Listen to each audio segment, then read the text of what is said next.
Carl Jung discovered that the empath's light often hides a dangerous contract. Jung warned that highly sensitive people often make an unconscious psychological bargain that leads to their complete emotional collapse. He observed in his clinical practice that patients who absorbed others' emotions weren't just being compassionate. They were fulfilling what I call a shadow contract formed in childhood, where they learned that carrying others' pain was the price of being loved.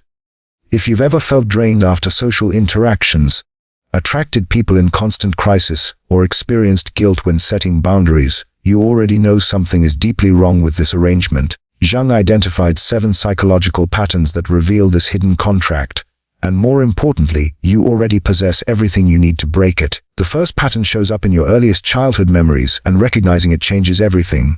The hidden pattern Time 2.0s. In 1909, Jung treated a woman he referred to in his case notes only as Miss Miller, a patient who experienced what he described as pathological empathy. She would enter a room and within minutes begin experiencing the physical symptoms of whoever was suffering most.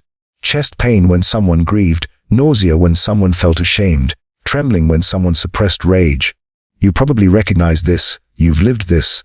Miss Miller believed this was a spiritual gift. You might have been told the same thing, but through months of analysis, Jung uncovered something you've likely suspected. At age 6, Miss Miller's mother had suffered a severe depression. The household went silent.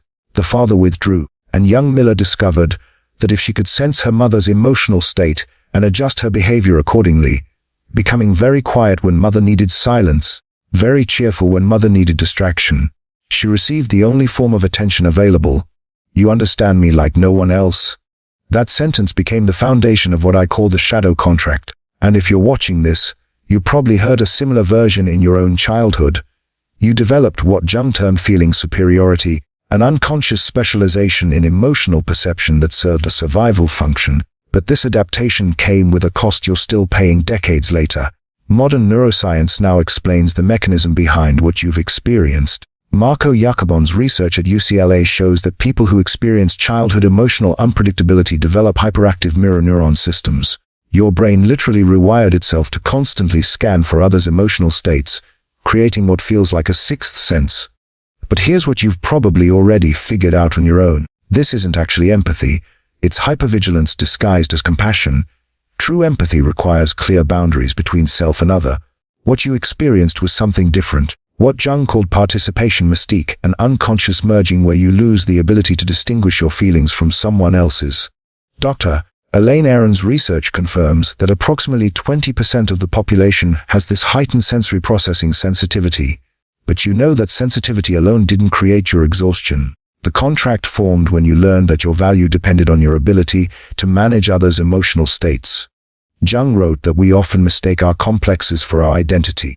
The child who becomes the family's emotional regulator doesn't think I'm performing a role. They think this is who I am. You've been living that confusion ever since. Years later, you stand in your adult life exhausted and bewildered, unable to understand why you can predict everyone's needs except your own. If you've ever been told you're too sensitive, but discovered this sensitivity reveals truths others miss, comment, "My sensitivity is my strength." Because you already know the shadow contract doesn't just shape childhood, it's been architecting your entire adult life in ways you're only now beginning to recognize. How the contract forms. Jung's theory of psychological complexes provides the framework for understanding what you've been experiencing. A complex is an emotionally charged group of ideas or images that clusters around a core experience. Think of it as psychological scar tissue, your psyche's attempt to protect itself from repeating an overwhelming experience. For highly sensitive children like you were, the core experience is this. Emotional chaos in the environment creates a threat to survival or attachment, and you discover that absorbing and managing that chaos restores safety.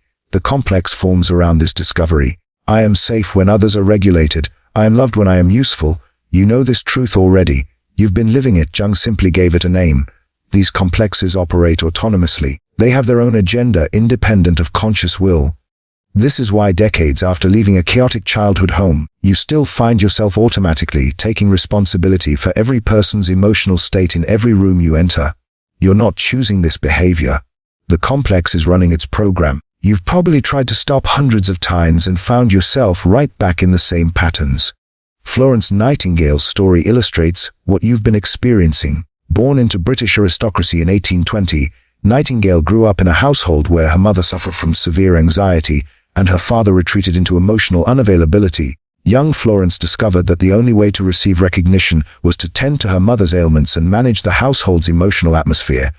By age 16 she wrote, "I feel called to service, but I know not what kind." You've probably felt that same vague compulsion, the sense that you're meant to help, to heal, to carry others without knowing why or how to stop. When she found nursing, it wasn't enough to help the sick. She had to martyr herself, working until she collapsed, contracting Crimean fever that left her bedridden for decades. Even from her sick bed, she continued working 16-hour days, unable to stop. You understand this compulsion. The guilt that arises when you rest, the restlessness when you're not solving someone's problem, the identity crisis that emerges when no one needs you. Here's what's crucial. The contract didn't form because you're weak.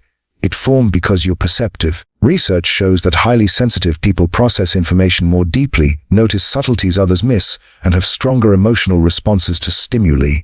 In a stable environment, this is a tremendous gift. In an unstable childhood environment, it became your survival mechanism.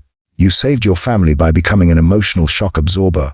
You didn't consciously decide to do this for the rest of your life, but because this pattern provided safety, connection, and identity during your developmental years, your psyche continues to seek out situations where it can repeat the pattern. This is why you keep attracting broken partners, toxic friendships, and work environments that exploit your conscientiousness. You're not unlucky. Your unconscious is seeking familiar territory where it knows how to operate.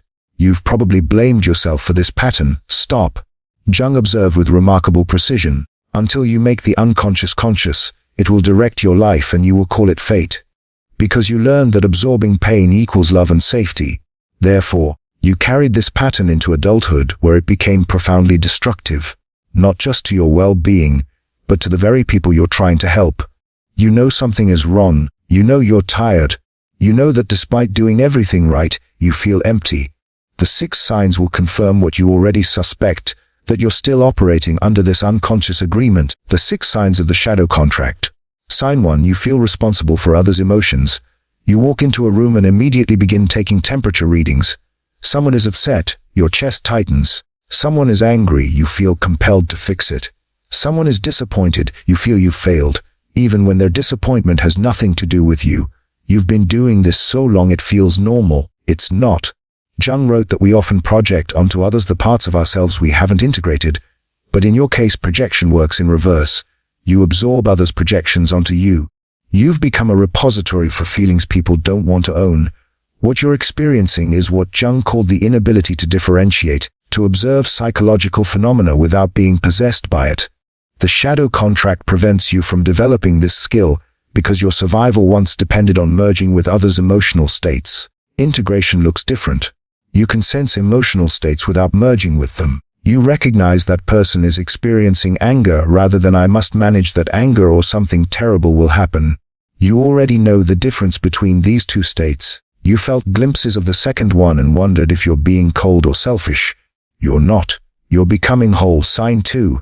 You attract people in perpetual crisis. You've noticed this pattern, haven't you? The friends who only call when they need something. The partners who seem stable at first, then reveal layers of unprocessed trauma they expect you to heal. The colleagues who dump their emotional labor on your desk. Jung's concept of synchronicity explains what you're experiencing. When your unconscious is organized around the shadow contract, you unconsciously broadcast, I am here to carry what you cannot. People sense this even without conscious awareness. They're drawn to you because their unconscious recognizes a compatible system. Jung himself experienced this during his psychological crisis from 1913 to 1916. After his break with Freud, he found himself surrounded by people who demanded he take sides, carry their resentments, and absorb their projections. He described feeling crucified between opposites. Everyone wanted him to hold their position. You know this feeling, the sense of being pulled apart by everyone's needs, everyone's pain, everyone's unresolved conflicts. It was only when Jung withdrew completely, refusing to carry others' conflicts, that he could do his own inner work. This period of isolation led to his most important discoveries. The realization you're approaching, rescuing prevents growth. When you stop being available as an emotional repository, some people will leave your life. You've been dreading this, but their departure creates space for reciprocal relationships, the kind you've been craving but couldn't attract while the contract was active. Sign 3. Setting boundaries feels like betrayal. You know this feeling intimately, the guilt that arises the moment you consider saying no. The sense that protecting your energy means abandoning someone who needs you. The fear that if you stop being endlessly available, you'll lose every relationship you have. This isn't your conscience speaking, it's the contract tightening. Jung distinguished between the ego ideal, who you think you should be, and the self, who you actually are. Your ego ideal is built entirely around being helpful, understanding, and available.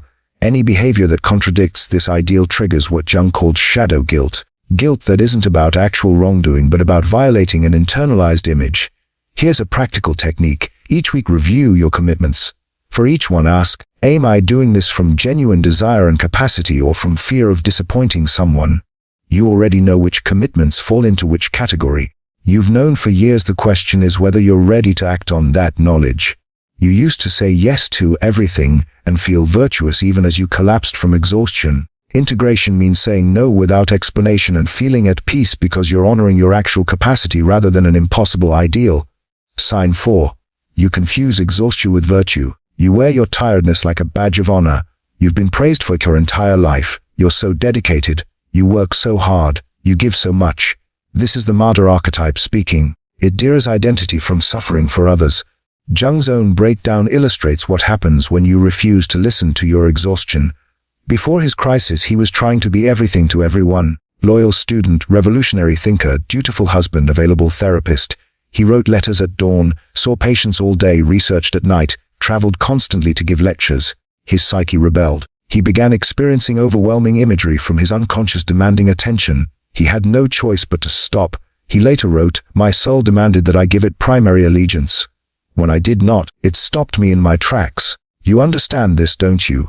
The migraines that force you to cancel plans, the mysterious illnesses that arise right before major commitments, the exhaustion so profound you can barely move. This isn't weakness. It's your psyche's intelligent rebellion against the shadow contract. Your exhaustion isn't a flaw in your character. It's your unconscious screaming that the terms of the agreement are unsustainable. The sovereign archetype looks different. It derives identity from wholeness and authentic power. It recognizes rest as sacred and non-negotiable, understanding that depletion serves no one. You already know which archetype you want to embody. The question is whether you'll give yourself permission. Sign 5. You've erased yourself in relationships. Here are 2 truths you've been living. First, you have difficulty receiving. If you can only give and never receive, you're unconsciously maintaining a power imbalance. By positioning yourself as the strong one, the capable one, the one who doesn't need help, you avoid the vulnerability of mutual dependence. You've noticed this, haven't you? How uncomfortable you feel when someone offers to help. How you minimize your own needs even when they're screaming for attention. How you'd rather collapse in private than admit you're struggling. Research shows that healthy relationships require reciprocal exchange. When you only give, you deprive both yourself and others of the bonding that comes from mutual care. But more than that, you prevent the intimacy you actually want. Second, your relationships are unidirectional. You remain yourself while in connection with another. Right? No. Under the shadow contract, you become who others need you to be, losing your own contours entirely. Eleanor Roosevelt's story mirrors what you've experienced. Her letters reveal a woman who spent decades without a clear sense of her own desires. So consumed was she by managing Franklin's political career, the needs of her children, and the expectations of the public. It wasn't until her later years, particularly after Franklin's affair, that she began asking what she wanted. Her subsequent work with civil rights, the UN Declaration of Human Rights, and her newspaper column represented her finally answering that question. She wrote, "I had to learn that no one could give me permission to exist. I had to give it to myself." You're standing at this same threshold. The critical question, what do you actually want? If that question produces blank silence, you know you're still living under the contract. You've been so focused on others' wants that you've never developed your own. Integration means knowing your preferences, expressing them clearly, and choosing relationships where mutual revelation is possible. You can sense what this would feel like. You've caught glimpses of it and wondered if you're allowed to want it. You are sign 6. Physical symptoms appear. Your body has been trying to tell you something for years. Jung was one of the first to recognize that what the psyche cannot express in consciousness will express through the body. He wrote about how unresolved psychological conflicts create what he called conversion symptoms, physical manifestations of psychic distress. You know your symptoms: the chronic fatigue, the autoimmune disorders, the migraines, the digestive issues, the persistent muscle tension that no amount of massage can release. You've been to countless doctors. You've tried every treatment. Nothing works because you're treating symptoms while the cause remains untouched. Dr. Bessel van der Kolk's research confirms what you've suspected. The body keeps the score. It maintains a record of every violation against the self, every boundary crossed, every time you absorb pain that wasn't yours to carry. These aren't punishment, they're communication. Jung taught patients to dialogue with symptoms. If your body could speak, what would it say? You already know the answer. It's been screaming it for years. Stop. You've been overriding your body's signals, pushing through exhaustion and pain, believing that rest is laziness and limits are weakness. Integration means honoring your body as the wise messenger. It is understanding that physical limits protect your psyche from complete dissolution. If you recognize yourself in these transformation patterns and understand that your crisis was actually the beginning of your breakthrough, comment, "My breaking point became my breakthrough." You already know recognition is just the first step. Transformation requires Jung's integration techniques, but you already possess the most important element, the readiness to change, breaking the contract. Jung's process of individuation, becoming whole, provides the roadmap for dissolving the shadow contract. But integration requires courage, and you already know this because you've been gathering that courage for years, maybe decades. Most people choose to remain unconscious, preferring familiar suffering to the unknown territory of wholeness. But you're not most people. You're here because part of you is ready. Step 1: shadow work. Meeting your rejected self. The shadow contains everything about yourself you've disowned and denied. For you living under the shadow contract, the shadow often contains qualities like selfishness, anger, indifference, and the capacity to say no without guilt. You've been taught these are character flaws. They're not. They're essential components of a complete psyche that were rejected because they threatened the contract. Jung's technique of active imagination provides the method. Find a quiet space. Close your eyes. Imagine the part of you that wants to stop helping, stop caring, stop being available. Give it a form. It might appear as an animal, a historical figure, or simply a figure. Ask it, "What do you want me to know?" Then listen without judging. Write down what emerges, even if it shocks you. One of Jung's patients described her shadow appearing as a wolf. She expected it to be vicious. Instead it spoke, "I am the guardian you exiled. I'm here to protect your energy. Let me back in." You have a guardian like this waiting in your shadow. You felt its presence every time you wanted to say no but forced yourself to say yes. Every time anger flared and you swallowed it down. Every time you wanted to walk away but stayed out of obligation. Maya Angelou's transformation illustrates what becomes possible when you reclaim your shadow. After years of trauma, including childhood sexual abuse and selective mutism, Angelou spent her early adulthood trying to be perfect, helpful, and non-threatening, the shadow contract in action.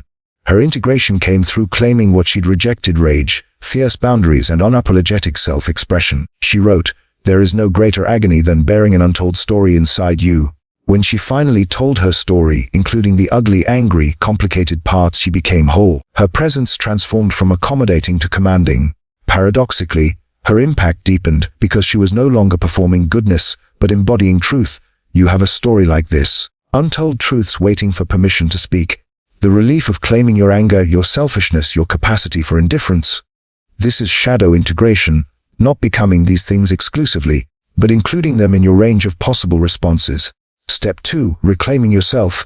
You've been living in what Jung called participation mystique, an unconscious merging where boundaries between self and other dissolve. You need to learn to separate what's yours from what you've absorbed. Here's a technique for emotional clarity. When you feel a strong emotion in someone's presence, pause. Ask yourself 3 questions. Is this feeling familiar from my own past, or is it foreign to my experience? Did this feeling arise before I encountered this person or only in their presence? When I imagine leaving this person's presence, does the feeling dissipate or remain? If it's foreign, arose only with them and dissipates when you leave, it's not yours. You're absorbing their unprocessed material. You can apply this daily. Each evening, review your day. List every strong emotion you felt. For each one, determine mine or absorbed. If absorbed, consciously give it back. You can do this symbolically. Imagine handing it back to the person or releasing it into the earth. This isn't cold or uncaring. It's energetic hygiene. You already know you need this. But reclaiming yourself goes deeper than managing emotions. It requires what Jung called the death of the persona, the social mask you've been wearing. This death feels terrifying because you've identified with the mask. You think, if I'm not the helper, the understanding one, the person who never says no, who am I? The answer emerges only in the void left by the persona's death. Try this for 1 week. Notice every time you perform helpfulness, not genuine help arising from authentic desire, but performed help arising from the contract. Each time pause and ask, what would I do if I felt completely free? The answers will shock you. You'll discover you'd end certain friendships, leave certain commitments, stop certain conversations. This isn't cruelty, it's truth emerging from beneath decades of performance.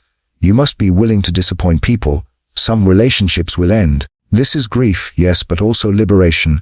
The space left by relationships built on the contract creates room for relationships built on mutual recognition of wholeness.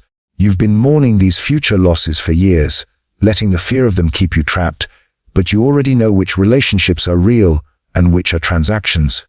Trust that knowledge. Step 3. Establishing sacred boundaries, what I call energetic sovereignty.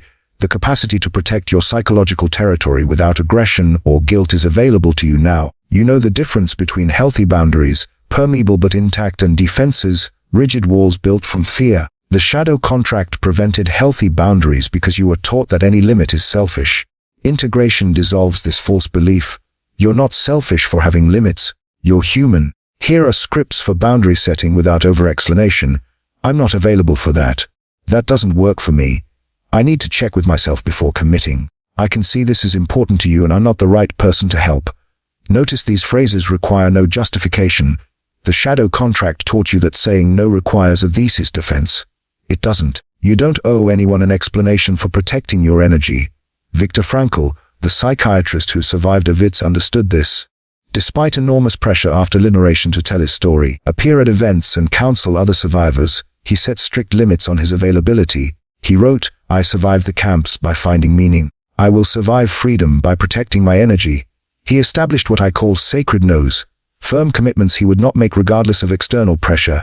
This wasn't selfishness. It was self-preservation that allowed decades of continued contribution. You need your own sacred no's. You already know what they are. You've been too afraid to enforce them. The paradox. The clearer your boundaries, the deeper your connections. When people know they have access to your authentic presence, rather than your obligatory performance, intimacy becomes possible. If you've noticed that when you finally establish boundaries, people responded to your inner shift before you even announced it, comment. They sensed the change before I announced it. The transformation isn't just personal, it's archetypal. You're not just healing yourself, you're creating a template for others. Life after the contract. Jung wrote that individuation serves not just the individual but the collective. When one person breaks free from unconscious patterns, they create what he called a template of possibility for others. You already sense what's possible on the other side. You've caught glimpses during moments of clarity, brief windows when the contract loosened its grip. Let me confirm what you've been hoping is true. You used to walk into rooms scanning for who needed help, your nervous system on high alert, your energy dispersing in all directions. After integration, you enter spaces centered in your own presence, available for genuine connection, but not responsible for managing the emotional atmosphere. You used to attract people in constant crisis. Your relationships one-directional. Your calendar full of obligations that drained you. After integration, you magnetize individuals interested in reciprocity. Your relationships characterized by mutual growth. Your time allocated to what genuinely matters. Your empathy was unconscious. You absorbed everything and called it compassion. Now your sensitivity becomes strategic. You sense deeply without losing yourself, making you far more effective in actually helping others grow. This last point is crucial. Integration doesn't make you less empathic, it makes you more powerful. Why? Because when you're no longer operating from the shadow contract, your presence invites transformation rather than dependency. You mirror people's capacity rather than absorbing their incapacity. You become what Jung called the integrated guide. Someone who's been through their own underworld and returned with maps, not someone still lost in the labyrinth trying to rescue others. Your sensitivity, once your greatest liability, becomes your greatest strategic advantage. You can read situations with remarkable accuracy because you're no longer projecting your need to help onto every interaction. Predict relationship dynamics because you understand psychological patterns from your own integration work. Offer presence that catalyzes growth because you're not invested in people dependent. Create boundaries that protect your energy while remaining genuinely available for meaningful connection. You already know this is possible. You've seen it in others and wondered if you're allowed to become that person. You are. What becomes possible extends beyond relationships. Many people report breakthroughs in creativity work and life purpose after integration. Why? Because the enormous energy going toward maintaining the shadow contract, scanning for others' needs, managing their emotions, performing helpfulness becomes available for your own authentic expression. Jung observed that we each have a personal myth, a unique way of being in the world that only we can embody. But the shadow contract prevents you from discovering your myth because you're too busy living out others' scripts. You've been feeling the pull of this myth your entire life. The nagging sense that you're meant for something more, something different, something authentically yours. That pull is real. It's yourself calling you home. The final truth you need to hear: your empathy was never the problem. The unconscious contract was the problem. High sensitivity, properly integrated, is an evolutionary advantage. Research shows that highly sensitive people often become leaders, artists, counselors, and innovators precisely because they process information more deeply and perceive patterns others miss. But this gift can only flourish when you've dissolved the childhood programming that turned sensitivity into servitude. You know, wholeness includes shadow, the light and the dark, the giving and the receiving, the compassion and the boundaries, the sensitivity and the sovereignty. All of it belongs to you. You are not here to be half a person performing goodness. You are here to be whole. Jung warned that the empath's light often hides a dangerous contract, an unconscious agreement formed in childhood that slowly consumes the very person it was meant to protect. But you already knew something was wrong. You've known for years.